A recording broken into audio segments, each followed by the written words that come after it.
Welcome to the Business Legends Podcast, where we interview business leaders and entrepreneurs so that you can learn from their successes, pump up your own inspiration, and meet the people that make change happen.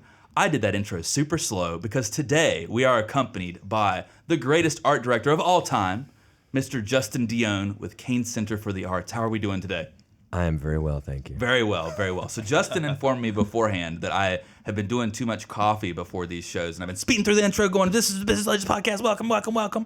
And so I needed to slow it down so we get in the right mood. You know? Hey, I'm not telling you what you should do or anything. I just offered some feedback. You can throw it back. You can throw it back. Just, just my thoughts, but nothing. It's your show, man. Yeah, you. We are here, and we're so happy that you joined us this morning, man. So how long have we actually known each other now? So I guess it's been a couple years, but we reconvened about 6 months ago. Are you gonna go there today? We might as well. This is Business Legends.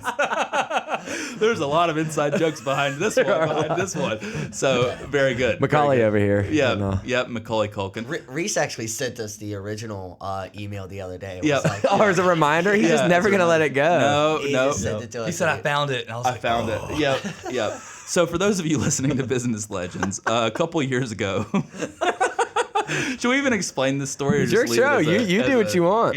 Well, anyway, I made a boo-boo, and I sent Justin a bad email. We'll just put it that way on accident. It wasn't perverse or anything like that, but it was a bad email for several different reasons, and we found it. So, but we recently reconvened a couple months ago, and it's been just an incredible ride. I forgot to mention today we also have Mr. Austin joining us today, aka Macaulay Culkin. AKA Austina. AKA Austina. I haven't heard that one. Yep, that's my nickname for him. That's his. Yeah. I do not know where that comes I from. think he likes that one. So for our listeners, tell us about Cain Center for the Arts. Tell us all about that. We obviously know about it, but tell our listeners what it is and how you got involved.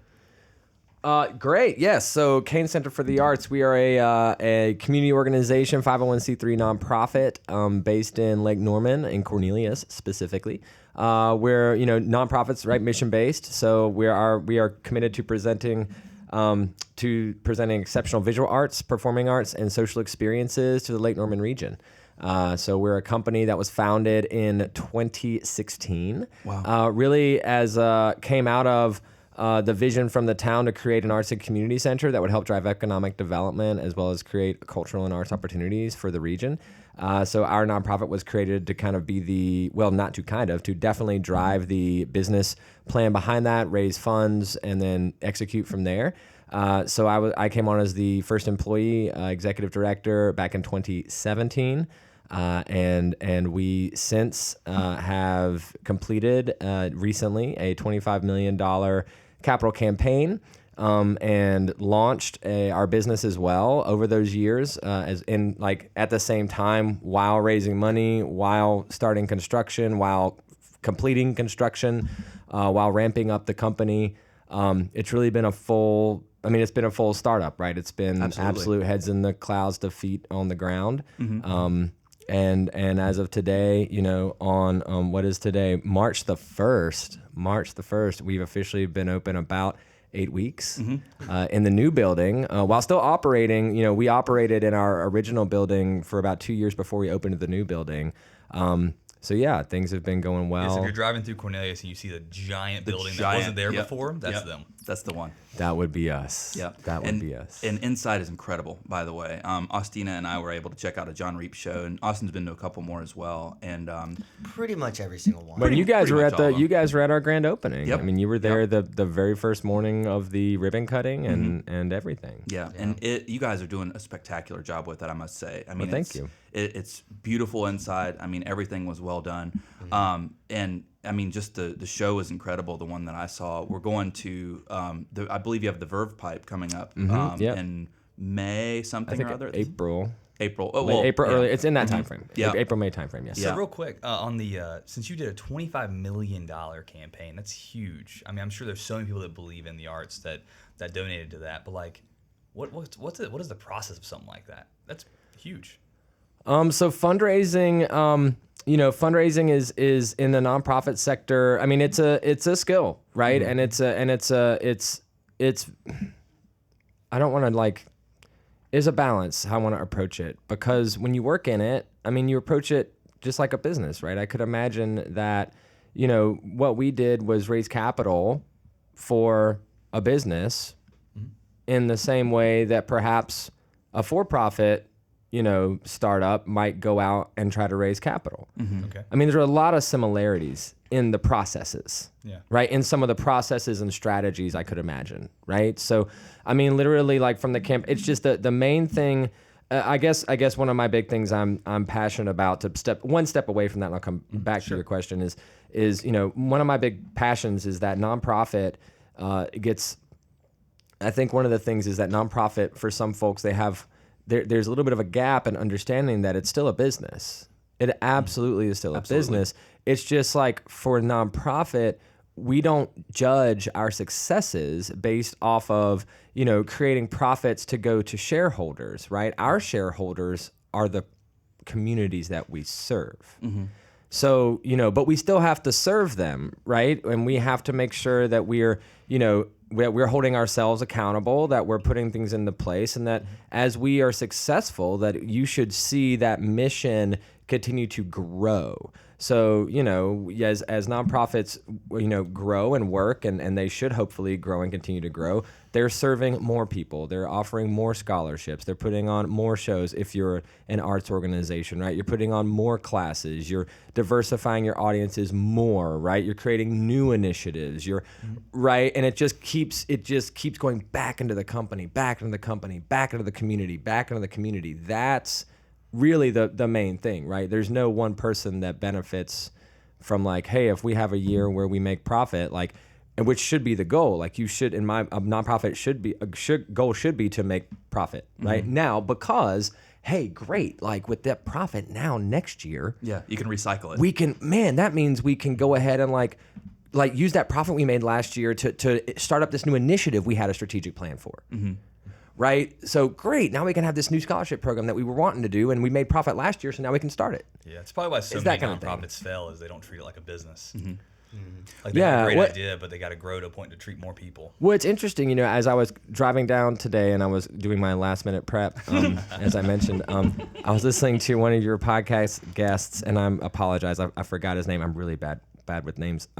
But he was a marketing guy, and it was the episode like Marketing Bros or Marketing Danny Pros. Decker. Danny Decker. Yep. And at one point, you guys were talking, and he was speaking. It was really interesting because he was talking about the startups, right? And how he is kind of shifted, and how he talks to people, and when they want to do a startup, he almost encourages them like not to. And actually, I identified with that a lot, because like sometimes when I hear people say, well, I want to start a nonprofit, I kind of say, maybe let's stop and think about that. Right. Because he used the analogy of like the person who, is really good at like lawn care, right? Or that, and how, sure, that's great, but that doesn't mean that you're going to be a successful lawn care business operator. Right. Because really, at the end of the day, I think what you have to do, so for a lot of nonprofits may start because someone has a real big passion, which they do, and they should, right? Man, I have just like a business. Right. Because it is. I have a passion for, this thing in the community, right? And I want to help the community have more access to that, which is absolutely honorable, right? And is one of the goals of nonprofit, and that's awesome.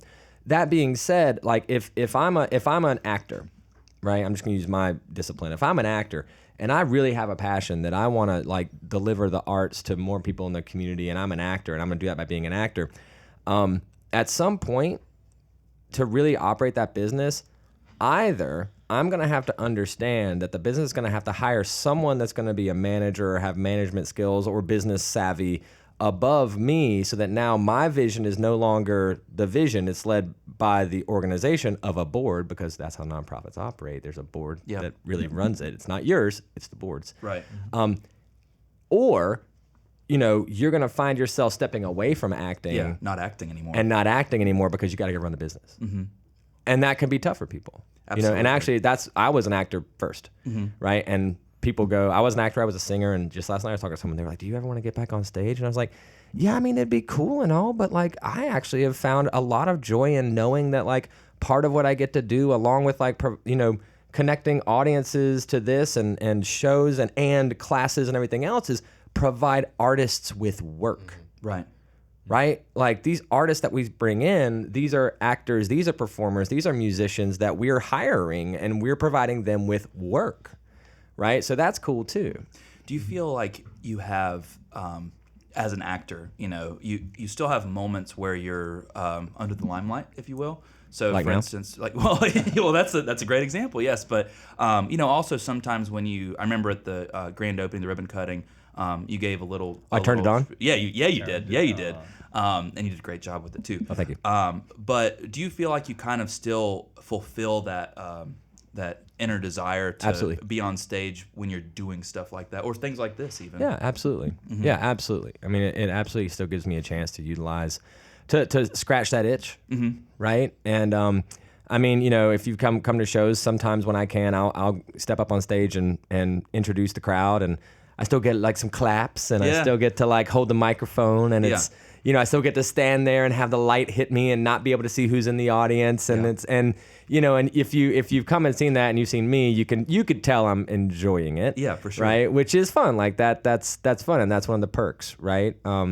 But yes, thank you for asking that. And yes, and that's an example of why it's important to why the arts can still be very important, because speaking skills, presenting skills, being able to tell a story, these are things that I studied in undergraduate when I studied to be a performer, right? And I get to work them into everything that I do now as a professional and will continue to do, right? Yeah. Storytelling is an amazing skill. Yeah. It's huge. Yeah. I remember when I was an undergrad, you mentioned I took a creative writing class, and the thing that's bizarre is that I did okay with it. I wasn't like spectacular. I'm not, great writer or anything, but I enjoyed it. And I distinctly remember thinking to myself, like, I wish that I could tell this story instead of you reading it. Like, I wish that I could tell it. Yeah. And so one of the things that I did, one of the requirements for my fraternity was that we had to do community service.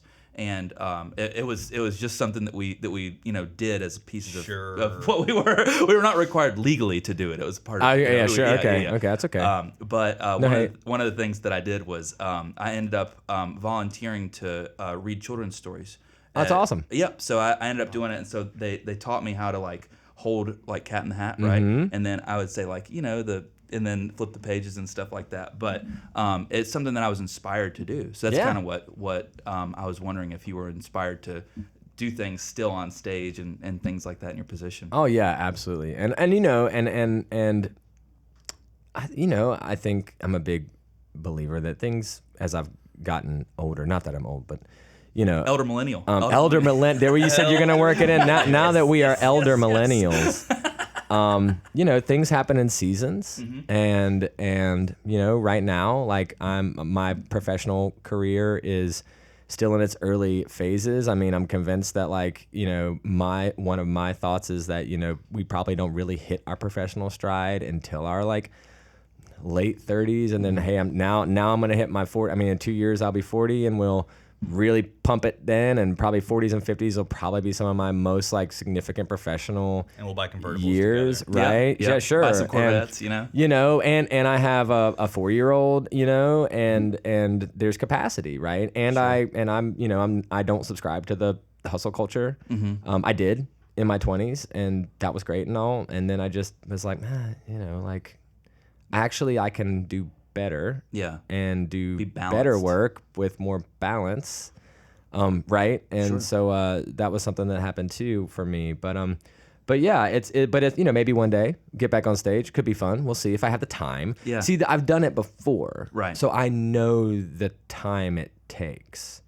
I mean, I know the time it takes. Like, I mean, rehearsal. I mean, even if I did like anything, like a community theater show, which is some wonderful local community theaters in the area, right? I mean, those are traditionally 6-week commitments. You're in rehearsals from 6 to 9, 7 to 10 p.m. like for 6 weeks. Yep.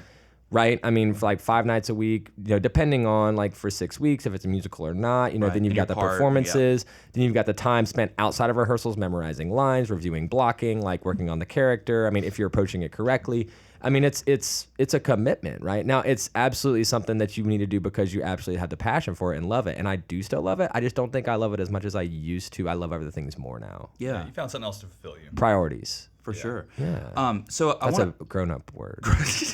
grown up for us Elder elder millennial millennials. So I am curious. In the arts, you deal with a lot of very creative people, and people that are kind of all over the place, if you will. And what's it like, day to day? Essentially directing all these people. Stole my question. Is that really what That you were was going my to ask? question. Yeah. So you have all these people that have a wide array of skills, right? So you have artists and you have people that are management while you're balancing the elements of nonprofit and donors and things like that. But what's it like to kind of wrangle in all the people, so to speak? Yes. I delegate. Delegate?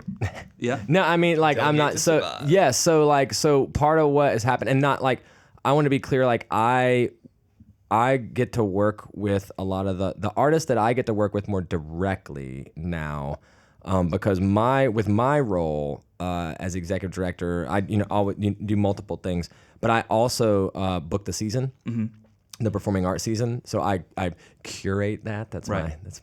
my word. Grown up word. Yes, curate that season. So we have like a booking agent that helps us with like, reaching out to the agents to negotiate, but I also do some negotiations of other things. But we're with agents, right? So we're dealing with agents on that side of things. And so we get that done. So by the time I meet the artists, like the deal's done, we're just, they're there. I get to welcome them. I get to say thank you. I get to nudge them backstage, we get to shake their hand, take my picture, and then, we make sure we get their check. So it's different, right?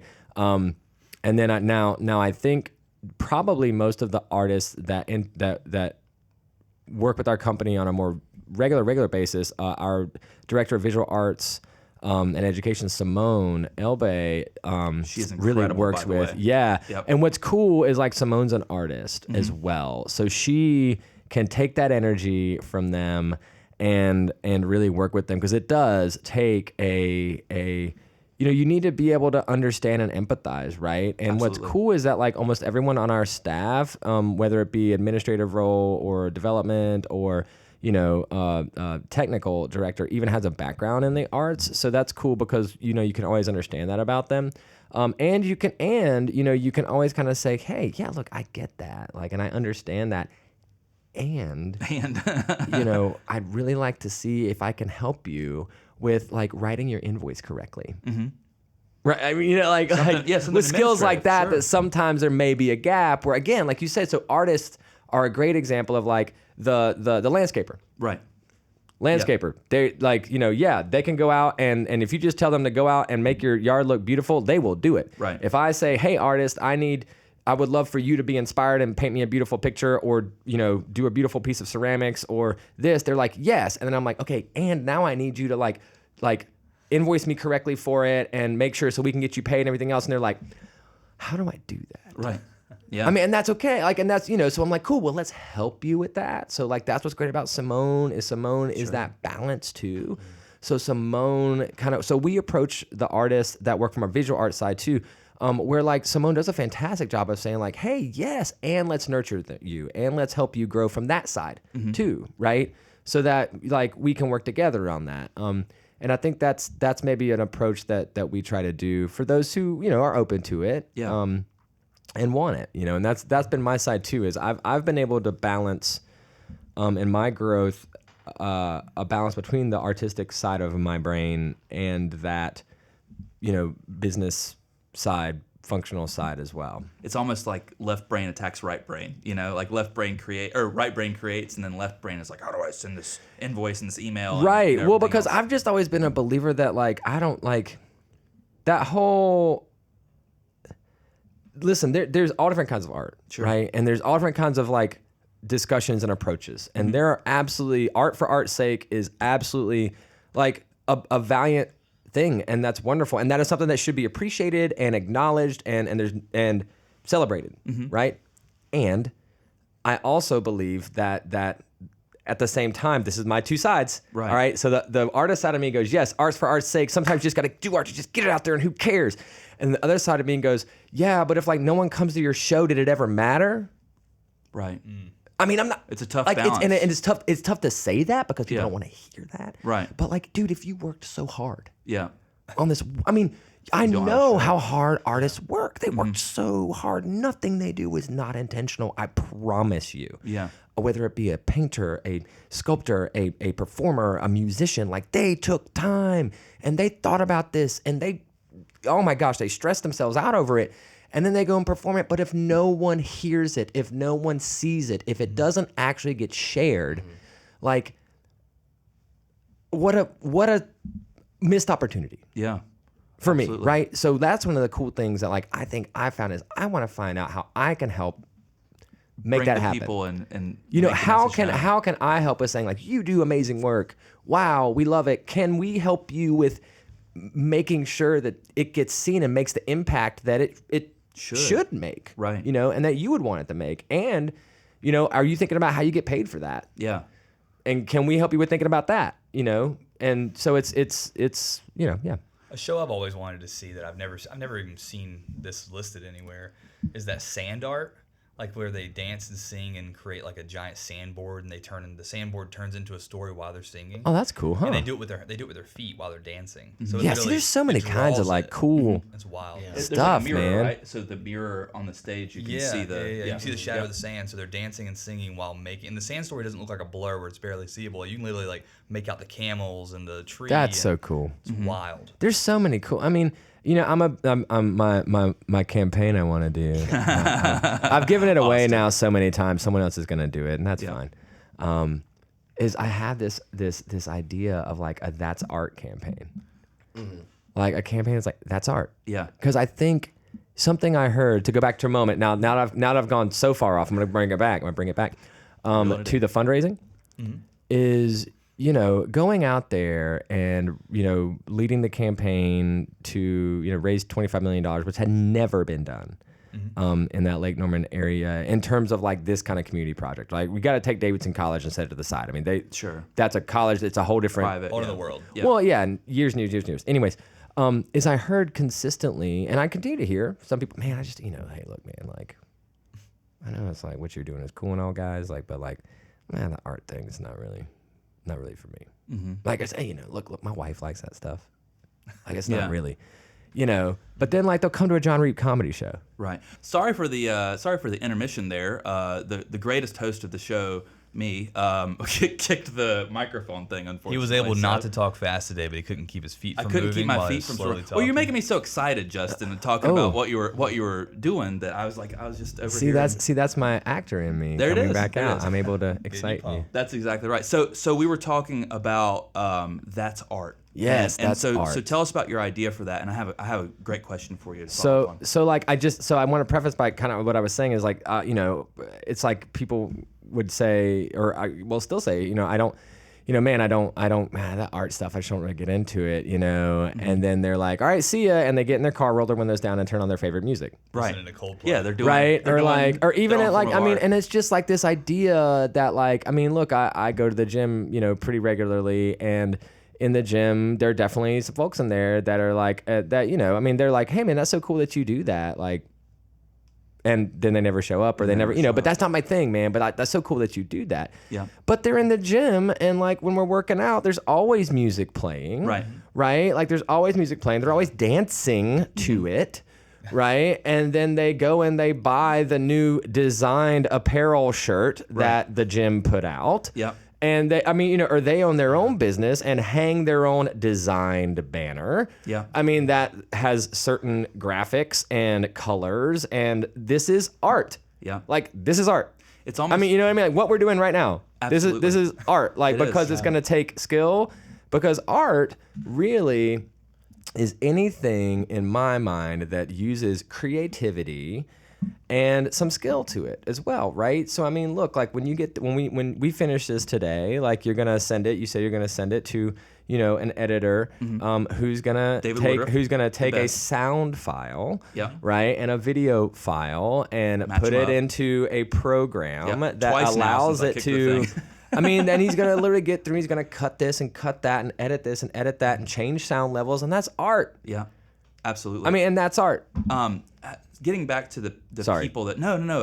I think it's an incredible topic. Getting back to people that, you know, perhaps you're asking for donations or just involvement with Cain Center. and you say, I'm not really into. They say, oh, I'm not really into that. My wife's into it or something like that. I kind of want to speak to the young and upcoming entrepreneur. Like, how do you navigate through those no's? 'Cause I'm sure you get them. I'm sure that people have disinterest in them. So how do you maintain focus and passion and not let things like that get you down, basically? It's a balance, right? I think that I would one of the things I always try to file in my head away when I get that from someone is it a no or is it a not yet? Mm-hmm. Sure. Right? Like, as we were fundraising, myself and my board president and others who in my board that were really helping out with the fundraising, we used to always say, like, we don't hear no's, we hear just not yets. Sure. Right? And I mean, like, you guys, right? Like, you guys came back. Yeah. Right? It was Absolutely. not yet. It was not. You guys came back, right? Like, you're just like, it's like, I always refer to the classic award-winning film, Dumb and Dumber. Yes. And I always refer to, so you're telling me there's a chance. So you're telling me there's a chance. I And would go out with that you dude- if you were the last man on earth. So you're telling me there's a chance. That, like, got y'all is together? my life. No, I mean, like, deep, I cannot tell you Yeah. how many times that phrase goes in my head. I mean, look, there are potential corporate sponsors that I have spent 6 years still Yeah. talking to, Yeah. right? And they haven't, and unless they literally give me a no, And they never do. I They never will.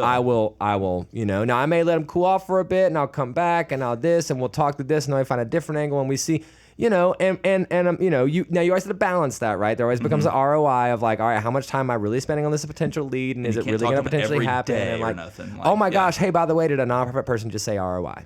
Hey, there you go. There you go. You see what I mean? Like, Yeah. we have to consider these things, but there's so many similarities, right? I mean, there's so many similarities in lead generation Yeah. for potential donors, potential corporate sponsors, just like there is anything else. We have CRMs that manage this and that have touches and that we talk about the path of that. We get weekly reports, and I see this person gave this, and I need to give them a call and this and check in, and I mean, it's taking care of people, man, just like you would anybody else, right? Absolutely.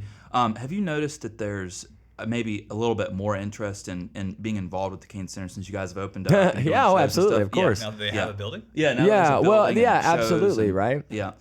Because what I wonder, and I've been thinking about this, and I wanted to ask you, and we'll talk about it off air too, but just briefly, I wonder if people's expectations, because my expectations for the Cain Center were already here. Like, I knew it was coming, and then when I saw it, I was like, wow. I mean, it's as amazing as I thought it was going to be. When I got into that building, it was even better. Yeah, every time I tell somebody where it is, I'm just like, we'll just drive down the street, and it's literally Yeah. the thing that's Yeah. like enormous. It was and beautiful. so well done, and Well- much testament to your team with that. Yeah, no, I appreciate you saying that. And it's interesting because 2 days ago I had the complete opposite feedback Really? from somebody. Interesting.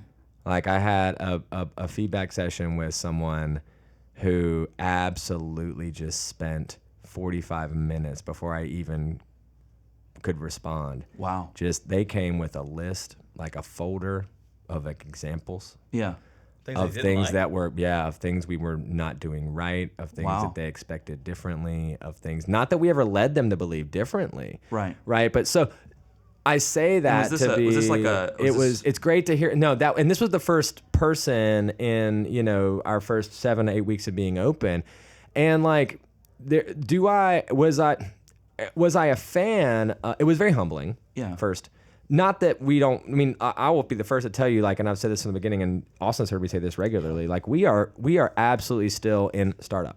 Yeah. We are not done. Yeah. Right, by any means. I mean, we still have a team of which like 4 of our team members have only been on for 6 months. Yeah. Right, like they were hired like 4 months before we opened.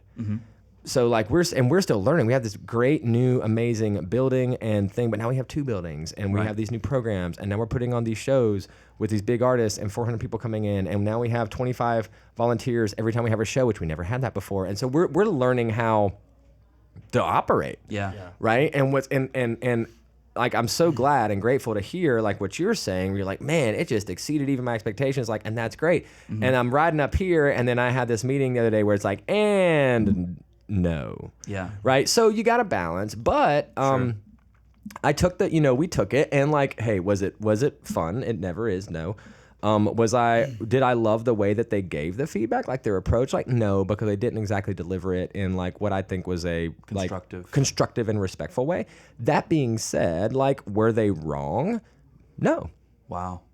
We have to take that, and and there are some things that they had complaints about that I'm like, hey, well, look, those are larger, like next year things, and we're just not ready for. But there are things that they gave that we can immediately look at. And in the last 2 days, I've already had meetings with my team to be like, hey, we need to look at this. Like, it's one thing to say that we're overwhelmed, which we are. Like, we're learning to fly the plane like while we're in air all the time.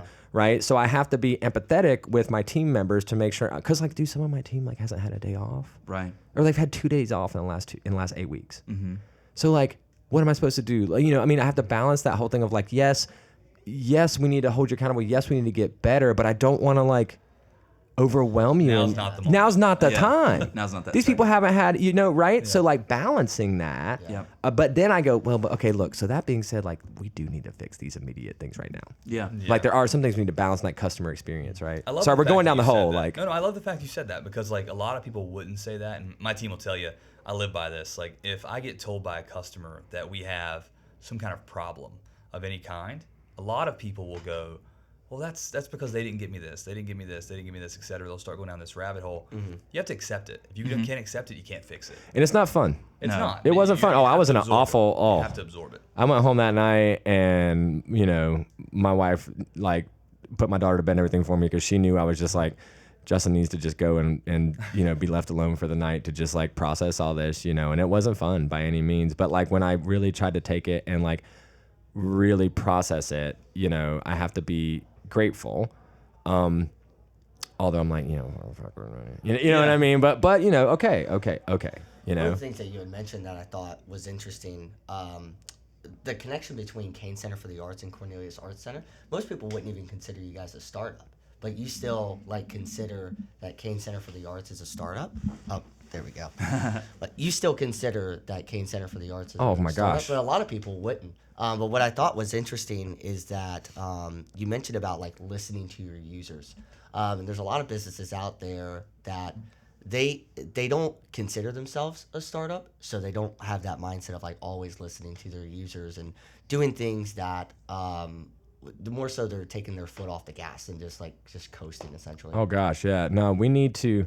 So, and actually that's something I know we've talked about. Like, I actually have said, hey, I'd like to work with you guys to start. So, spoiler alert, like, you guys are a marketing firm. Right. So like, one of the things I've talked to, no pressure. Wait, really? One of the things I've talked to Austin about is like, okay, look, like I said, there's strategy, right, to everything, Absolutely. right? And you can't go from 0 to 60. It's just not realistic. It's not realistic, right? And we have to try to set realistic expectations for our teams. I mean, yes, we have to push our teams. Yes, we have to, expect, high turnout and everything. And I need to make sure that as the director of the company and as the executive and as the leader that I'm still setting realistic expectations, because I don't want to set you up to fail. Yeah. Sure. No one wins if that happens, right? Absolutely. Like, our customers don't win, you don't win, I don't win, because if you leave our company, now I have to hire someone else, and that's not fun anytime. I don't care what the job market is. It's just never fun. Never. So and we want to develop a culture. Yeah. Like, I'm really big, and also a big thing I'm passionate about is like nonprofit, obviously the business, but also part of that business is developing a culture. Nonprofits tend to have, especially nonprofit arts organizations, historically have a bad history of high turnover. Yeah. High turnover, constant high turnover, constant high turnover. That actually surprises me. I wouldn't have guessed that. Yeah. No, constant high turnover. It doesn't. I don't think it surprises me because Burnout. That's exactly what I was going to say. Because just all the Burnout. work that's They go too involved. hard because they're passionate. It's burnout. Well, and it's maybe it's a lack of like really taking leadership and management seriously to like also put structures into place and processes and things that allow them to expand their capacities, right? That's one of the big goals I have for my team in the next 6 months to a year is like expanding everyone's capacities, which that means like we have to take our foot off the gas for a minute, and we have to look inside, learn, and say, hey, where are SOPs? What SOPs do we need to write? What boundaries do we need to put in place? Do we need to look at structuring things differently from an organizational structure? Like, I mean, is everyone okay? Like, this is not sustainable. I mean, that's some of the things I'm talking on some of my team members about right now is like, well, like, my managers as well as I'm like, hey, look, like I appreciate, like, if there's one thing that I absolutely do not question is any of the passion of my team members to the cause and what we do. And in nonprofit, that is absolutely always one of the biggest drivers because we can never pay what the private sector can pay. Never. Now, we can still pay reasonable, like to our sector, which we should. That being said, we will never, your comp job for what you do for a nonprofit versus what that private sector would pay you, it will never compare. But so that's great. So you always have people that do this because they're like, well, I get to do what I love to do. Right. And that's something, look, I can say from my whole career, 38 years old and all the different jobs I've worked, I've never worked a job that I hated. Wow. Yeah. That's an incredible thing to say. Never. So we're about to wrap up. Sorry, I know. Here. This is really why I was saying 30 minutes is not long enough. Yeah.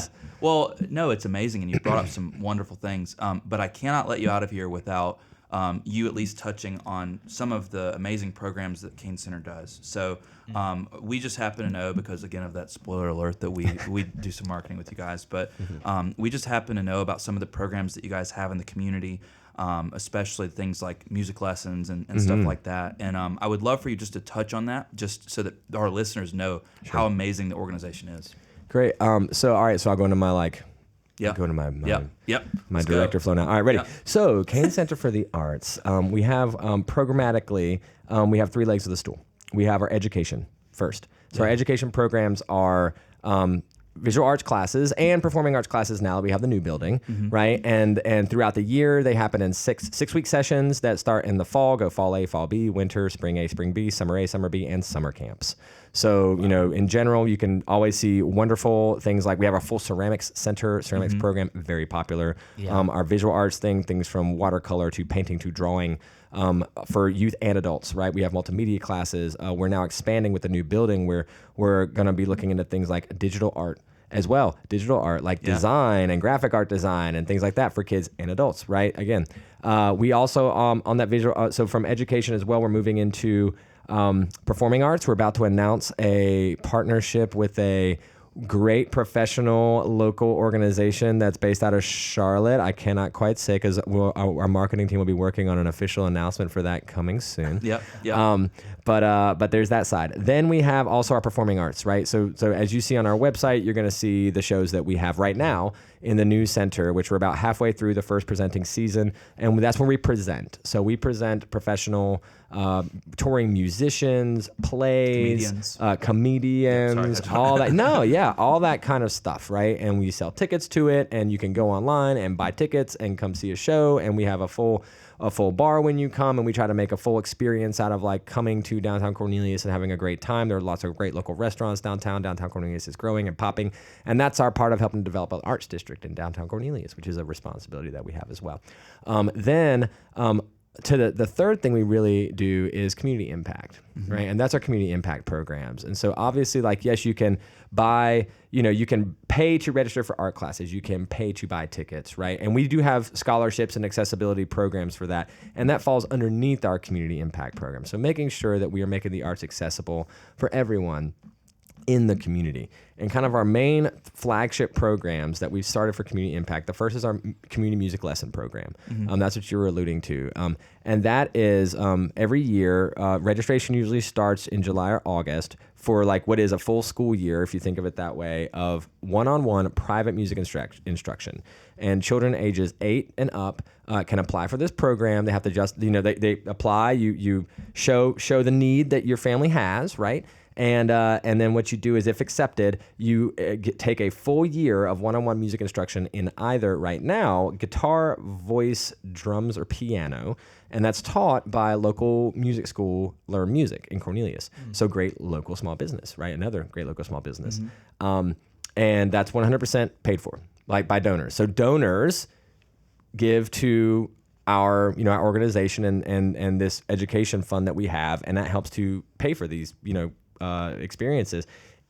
And not only that, but at the end of the year, if you achieve all the goals, so it's a structured program. Like, it's not just, I get one-on-one music instruction. It's, you have to fill out your, rehearsal logs. You have to do 2 public performances. You have to follow all the structure. At the end of the year, you also get a free instrument. Oh, wow.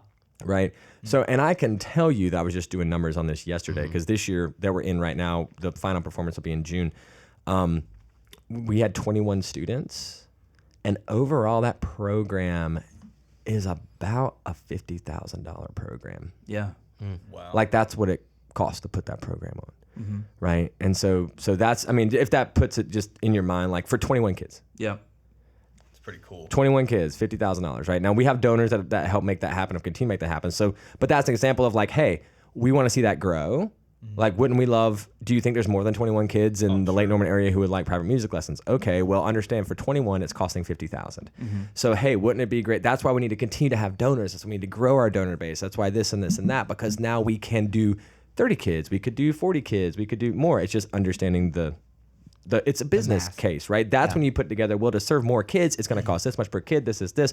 We need to raise X amount of dollars next year if we want to grow the program, right? So that's one. Sorry. The second program is also our Arts in Schools program.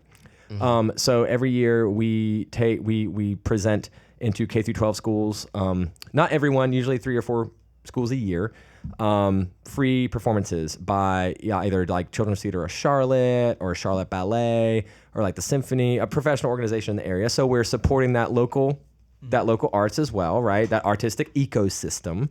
We're trying to make sure we're growing that. So, and that's about a $10,000 to $15,000 a year investment from our side, and that's free. They just go into the school and they perform for the kids. The kids get to take a break and go watch a show. And the shows, traditionally also have messages about, anti-bullying or different messages, so it ties in as well, right? Yep. I mean, exactly. So there's that. And then we also have what we've created kind of new, which is our like arts and community, right? So part of what we experience in the arts too, especially over the last several years, is like, just to be real frank, like the art again, the arts are like in this interesting phase where people say that where they're not for me, but then also from a funding side, especially from corporate partners, we've not all, we do have some wonderful corporate partners that we have. That being said, in general, like I get it, and things shift. Like right now, the focus is in nonprofit giving tend to be on like things in this area, especially like affordable housing, right? And racial equality and things that are very, very important causes, right? And that's great, but that's not what we do, right? And that's okay. That's another thing. Like, hey, we don't have to do everything for everybody, right? Right. But what we'll find sometimes is like donor organizations will go, well, you're not doing exactly this. So because our corporate commitments now are these 3 specific buckets, like, hey, the arts don't really fit into that bucket, so like we can't fund you. Wow. Which is what it is, that just is, yeah. Right? So that being said, like, but that doesn't mean we shouldn't still serve those people. But then what happens if you're not careful is you get mission creep. Right. Because as I was about to ask about that. An organization can get tempted to go like, well, we need to create this program Yeah. that now feeds hungry kids with the arts, and I'm like, that with what? Like a paintbrush? Like, I mean, that's not what we do. I mean, paint will kill them. We shouldn't do that. Like it's poisonous. So like, it's toxic. What now? I gotta go develop like edible paint? Like no. So what we do is we've created this arts and communities program where we have created relationships with already established, like great, like health and human services style organizations in our community that do those things. They do have the mission of, feeding families, of helping the homeless, of this, right? And then we go, hey, you're doing great work. Would you be interested in like adding some art to that? Mm-hmm. So it's kind of like, and they go, dude, like we've always wanted to do that, but we don't have the time because we're busy feeding people. And I'm like, we've always wanted to feed people, but we don't have the time because we're doing art. Right. Let's get together. Yeah. I mean, you know what I mean? And yeah. it's like, and it's really created these great like relationships, and it's given us a way to like help each other, right? In that way. And so we've got some flagship relationships with some organizations, and like, yeah, we have some like things we definitely do. Like for instance, our scholarship program during the summer, we make a proactive goal of 10% of our summer camp kids, like we want to be on full scholarship, right? Well, again, like that can be hard for us. We're small staff. Like how do you go out? It's one thing to say like scholarships are available, right? But it's another thing to say like, no, we are going to fill the scholarships, right? Well, that's great because now we have community partners where we go, hey, do you have kids that you already serve that you want to take summer camps that would help mom and dad mom and dad got to Whatever, work. yeah. They can't see the kids sitting at home during the summer. Can they come to art camp? And they're like, yeah, but they can't afford it. I'm like, don't worry about that. Just bring them to the camp. I mean, right? So we can do that now. So that's great. And then also it allows us to kind of respond. So there's a little bit of flexibility where we can say, hey, if they have an idea where they're like, man, some of our elderly, Hispanic, people in the community that we serve, we're talking about how much they'd love to get together and take an art class. And I'm like, well, great. Well, let's do it. Yeah, figure out the details. Yeah, let's make that happen. Yeah. Right. So anyway, that's kind of like the stuff we're working in and that community impact, and that's real fun, and that's Sounds fun. Yeah, it is, and also like for instance with our shows, we're working on developing like a new like program I'm working on structuring out as like an affordable ticket program. And that's just taking time. I got to really think through the structure and the execution and how that would work. In the meantime though, what we do is like, we'll make calls to our community partners and say, hey, like, bring some kids to a show. And they'll be like, oh yeah, cool, we'll come. And like, great. Everybody plays their Done. part. And then Right? Yeah. And then, up but the again, and website. all that's made to happen because from a business, we can't just give away seats because that's lost income. Right? So it's not smart to just eat the cost of the ticket. So what we do is that's where our donations come into play, right? When you donate to us, it gives us dollars that now we can offset the cost of what would have been selling the seat. Instead, we're giving those seats away to people in the community, and we offset that off our balance sheet, right, from our donation fund, so that we're not just like eating it. Right. Because that's not smart. Because in nonprofits, what can happen is, yes, you want to serve the community, but if you give everything away, now you can't pay your bills. Right. Right. Then you have a negative balance sheet, and that's not good Right, for and anybody. then you can't be in business, and now we can't serve anybody. Right. So anyway, so that's that was a very long way of answering your question. No, I love that you brought up the community programs because I mean in business that would be strategic partnerships, which is who can we partner with to co-create value and add more value into the marketplace, whether they're inside our industry or outside. Yeah. So things like that is what Well, that dude, would and be those are as. the stories. Like those are the stories, man. Like Yeah. like what it was so cool. Like this the community music lesson program I was telling about. Right, this year 21 kids, most kids ever had in it. First year was 5. First year was 3. Second year was 6. This year was 21. Yeah. That's incredible. Like that's how it Absolutely ramped up, right? incredible. Really Crazy, quick. right? And then what happened was then we started. We had the season. We opened up the new building. We've got shows, and I had this aha moment where I was like, "Hey, Sons of Sarah and Dip are coming. They're a great performance that was like a couple weeks ago." And I asked Simone, our visual arts and education director, who also does community engagement right now, because that's how a nonprofit works. Right, yeah. Is we all many hats. And I said, Simone, I had this idea, like. It's cool to think that these kids are taking one-on-one music instruction, like they're doing all this stuff. I was like, how many of them, so they're taking the lessons in the instrument, but are they ever getting to see it performed? Like, are they getting that now vision of, wow, if I continue to practice, if I commit to this, one day I could be that. Right. Right? I was like, so why don't we see if they want to come to see Sons of Sarah and Dip?